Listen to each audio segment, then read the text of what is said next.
वसूल कराती। हमारे देश में नारियां पतिव्रता थी, पतिव्रता होती थी, आज भी है। भारतवर्ष ही एक ऐसा देश है जहां पतिव्रताओं का विशेष महत्व है। जो है ब्रह्मचर्य का पालन करना, पतिव्रत धर्म का पालन करना, यही जो है भजन का फाउंडेशन है, नीम है, आधार है। जो व्यक्ति संयमी नहीं रहेगा वो भजन नहीं कर सकता, उसका मन भजन में कभी लग नहीं सकता। जो है देखो दही बिलोना है तो पात्र चाहिए कि बिना पात्र के दही रखोगे कैसे, मथोगे कैसे। इंद्रियों का दमन करना, उनको गलत रास्ते से रोकना और फिर भजन करना। परमात्मा का दर्शन अवश्य होगा। दुनिया का सबसे श्रेष्ठ धर्म क्या है? बोले सकल धर्म में श्रेष्ठ धर्म और हरि को नाम और निर्मल कर। तुम्हारे कर्म ठीक हैं, हरि का नाम जप रहे हो, तुम दुनिया में सबसे श्रेष्ठ धार्मिक हो।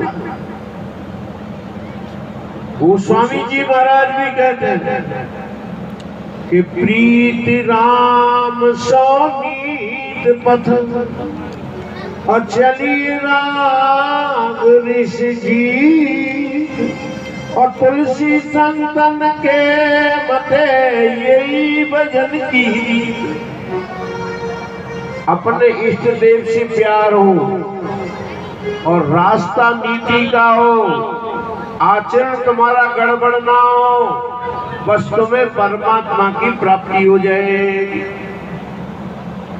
वैवस्वत मनु के 10 पुत्र थे, उनमें से एक का नाम था सरिया और उनकी बेटी का नाम था सुकन्या। एक दिन पिता की शाह ये भी जो है वन में चली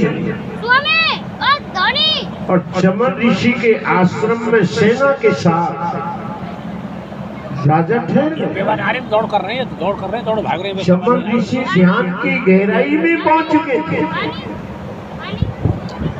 समाधि में थे महाराज। उनको कई वर्ष बीत चुके, सारे शरीर पर दीमक ने मिट्टी चढ़ा दिया, केवल नेत्र ही बची। कितना आश्चर्य है कि जिनको शरीर का कोई भान नहीं।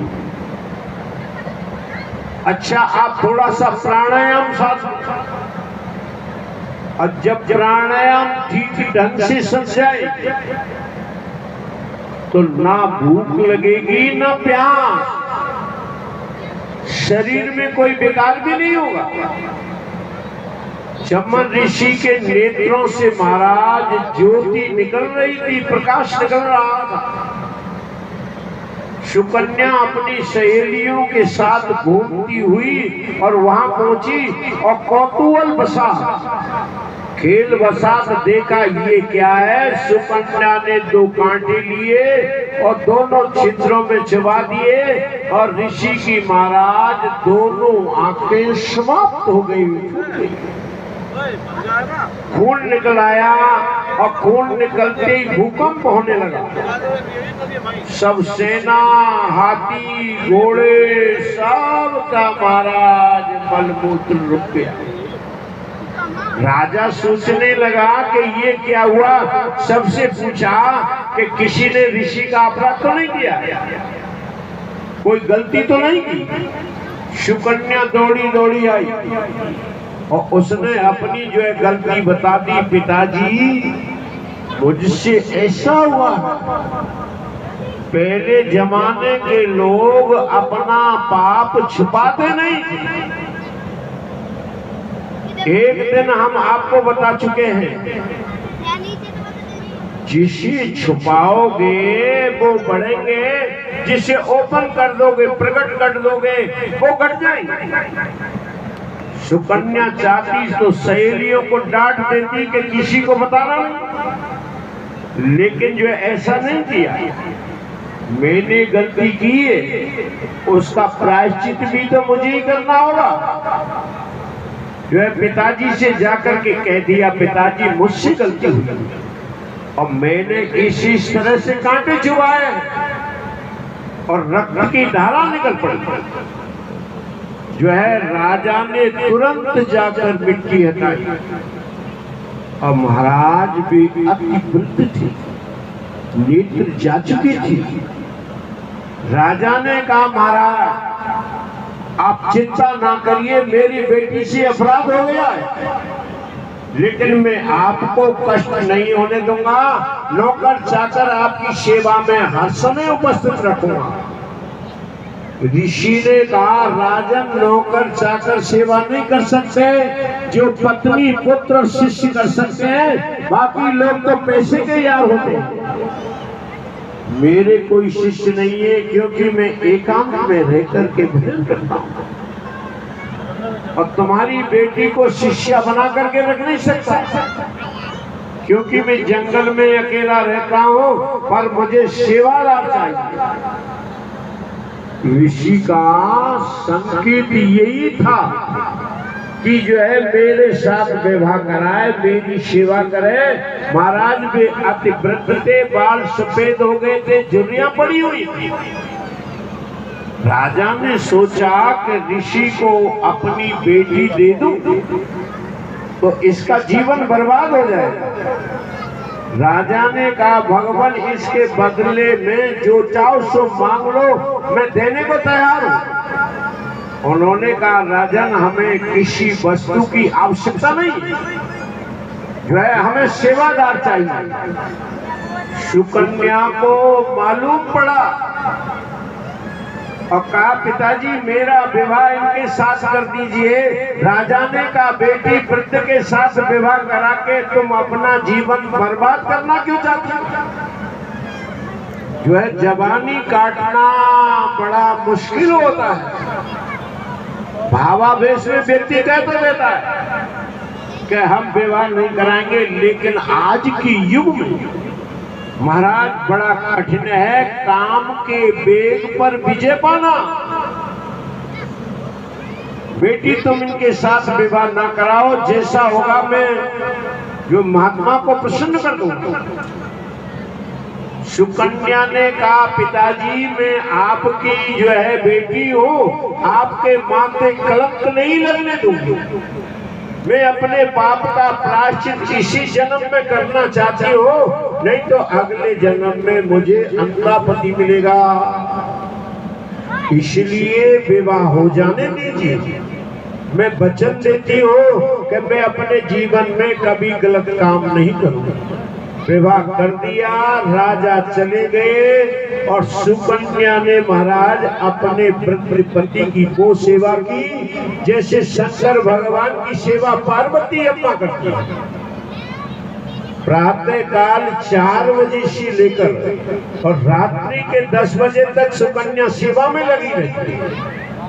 एक बात हमारी नोट कर लेना है, व्यक्ति अपने धर्म का और प्रेम का निर्वाह तभी कर सकता है जब स्वार्थ की सामग्री को प्यार की आग में झोंक देगा।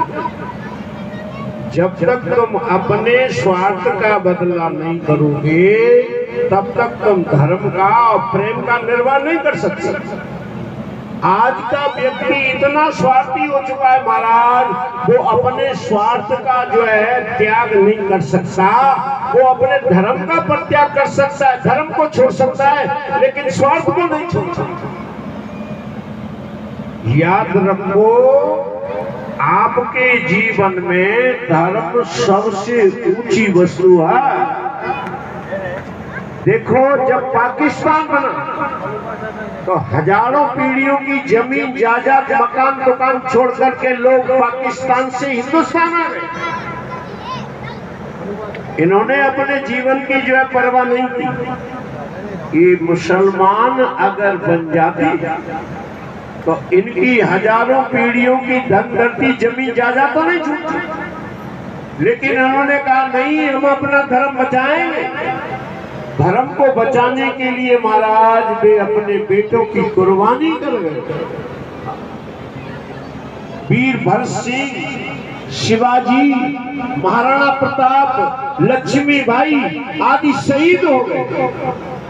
महाराज गुरु गोविंद के बच्चे तो जीते जी दीवार में चिन्हा दी गए, लेकिन धर्म नहीं छोड़ा। जिन्होंने धर्म को महत्व नहीं दिया वो मनुष्य कहलाने के योग्य नहीं। अपने धर्म पर मरना पड़े तो मर जाओ, लेकिन धर्म से हटना नहीं चाहिए। स्वधर्मे निधनम श्रेया पर धर्मो भयावह। अपने धर्म पर मरना कल्याणकारी है और दूसरे का धर्म तो भय को देने वाला है।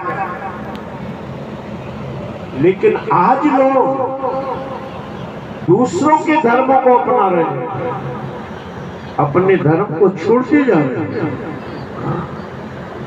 सुकन्या ने इतनी सेवा की महाराज अपने वृद्ध पति की, देवता भी प्रसन्न हो गए।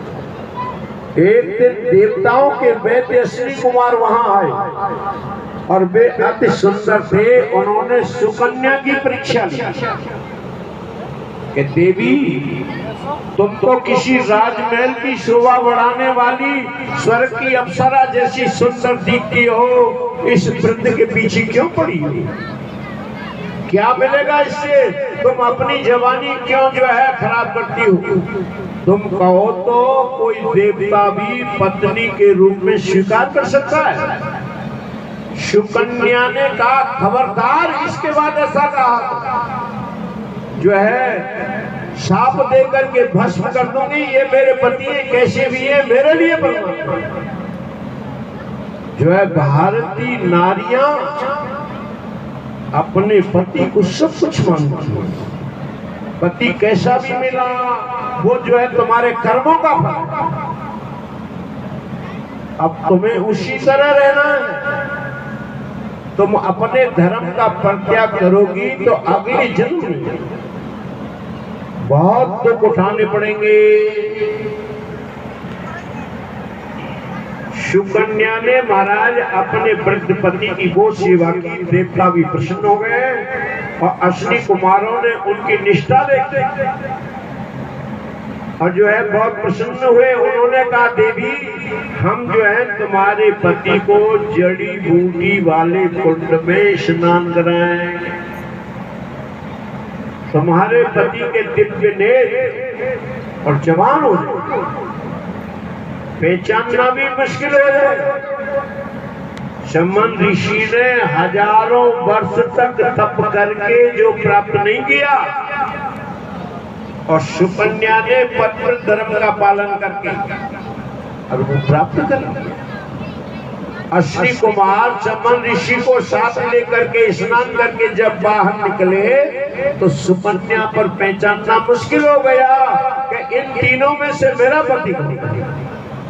ऐसा दिव्य शरीर, देवताओं के सदस्य नेत्र, भगवती दुर्गा अम्मा की कृपा से और जो है सुकन्या ने अपने पति को पहचान लिया। और शमन ऋषि ने कहा तुम क्या चाहते हो? अश्विनी कुमारों ने कहा कि देवताओं के साथ हमें भाग मिलना चाहिए। ये देवता हमारा अपमान करते, तिरस्कार करते हैं। शमन ऋषि ने कहा कि देवताओं के साथ तुम्हें भाग अवश्य मिलेगा, तथास्तु। जो है ऋषि ने इस परंपरा को चलाने के लिए जब यज्ञ करके भाग दिलाने लगे तो इंद्र महाराज कुपित हो गया और वज्र का प्रयाग किया और ऋषि के तपोबल से हाथ सीधा का सीधा ही खड़ा रहा, नीचे नहीं झुक सका। इंद्र ने क्षमा याचना की कि हम अश्विनी कुमारों को अपने साथ भाग अवश्य दें।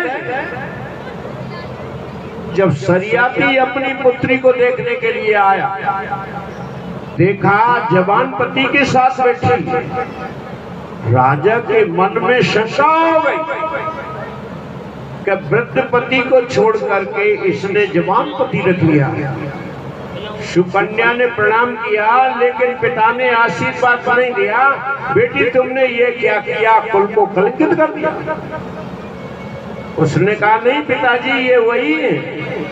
ऋषि ने कहा राजन, मैं वही चमन ऋषि हूँ, तुमने वृद्ध और अंधे के रूप में देखा था, और आपकी कन्या के धर्म ने मुझे जो है अंधे को नेत्र वाला, वृद्ध को जवान बना दिया। जो तब सरियाती बड़े प्रसन्न हुई और महाराज जो है सुकन्या को आशीर्वाद दिया, बेटी तुम धन्य हो।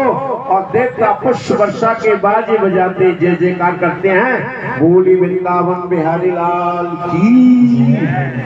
अब एक कीर्तन कि क्यों घबराऊं मैं